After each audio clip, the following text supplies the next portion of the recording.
Hey everybody, John Franklin Reviewer, and welcome to my Beverly Hills Cop ranking. So just some stuff I want to throw out in case you haven't caught my individual Beverly Hills Cop movies. You can check them out on my playlist. You can watch this first and then go back and check them out. Please be nice in the comments section, and I definitely would be curious about your ranking of the Beverly Hills Cop movies if you've seen all three of them. Okay, so let's just kind of jump right into it. And number 3 is going to be Beverly Hills Cop 2. I still can enjoy this movie to a point. Now the thing is that I definitely like the way it starts off with a jewelry store robbery with a 6-foot blonde woman. She's the right-hand man to the villain, who I think the villain is very menacing as much as she is.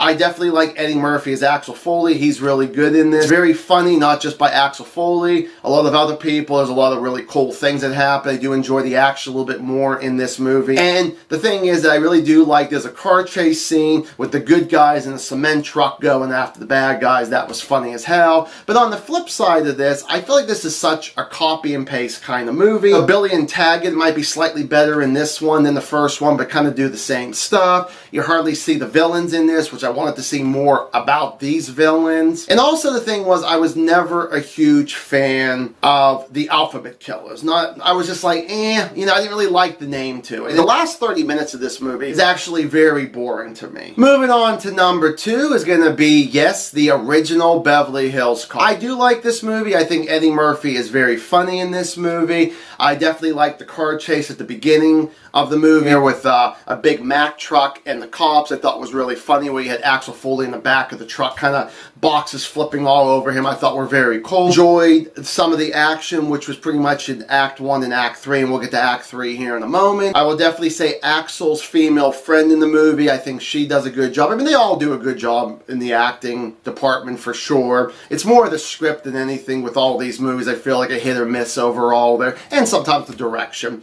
But talking about Act 3, there's a huge shootout between your heroes and your henchman at the bad guy's house because he ended up kidnapping who he wasn't supposed to kidnap. And I liked all the stunts in that. I liked the whole bickering with Axel and Billy and Taggart in this. I thought was really funny where they could have got mowed down any time by these machine guns. On the flip side, I mentioned Billy and Taggart, which I think they were just nothing but like knuckleheads, and I know they were supposed to be. I feel like they could have been smarter cops than what they were. And I just thought just make them the butt of the joke throughout the entire movie there. And I was like, There's really not a whole lot of action in Act 2. I won't say it's too serious, but it could have been a lot more funnier than what they gave us, and a lot more action, at least some kind of cool action scene, and not really a whole lot happens in that Act 2. And just like in Part 2, you hardly see your villains in this one, but they're not that scary, they're not that intimidating one bit. And my number 1, which you guys would have guessed, is Beverly Hills Cop 3.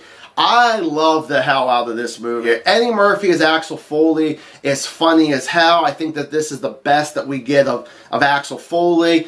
Billy, played by Judge Reinhold, I think once again he does the best in this one than he did in the first 2. I definitely like this character named John, who's kind of a Taggart wannabe because Taggart is actually retired.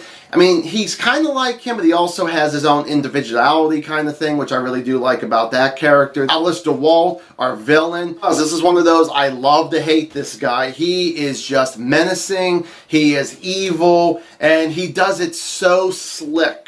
And he's so smooth a lot of times, and I do like that about your villain, where it's like, I don't know when, but you will eventually get yours. I definitely think everybody does a really good job. It's funny, the acting's very well. I definitely love, there's a lot of action throughout this movie here. I love the story, I love the script, I love the direction. I think the director had some really cool camera angles in this here. It was just such a glorious movie. And one thing I forgot to mention in the Beverly Hills Cop 3 review, that Axel is in a lot of danger in this movie. More than the first one. I mean, I felt like the first one he had some parts where he was in danger, like, oh shit. Second one, not as much. But this one, there's a lot of times that it was a gunplay, if it's a fist fight, there's a possibility that Axel is not going to make. And then the final thing is the amusement park. That's like a Disney wannabe. Yeah, it's a fictional place and all of that, but I really thought it was a good setting for something different for Beverly Hills Cop, unlike the second one that was a copy and paste of the first one. So thank you guys so much here for watching my ranking video. If you enjoyed this, please like, please subscribe if you haven't yet, and stay awesome.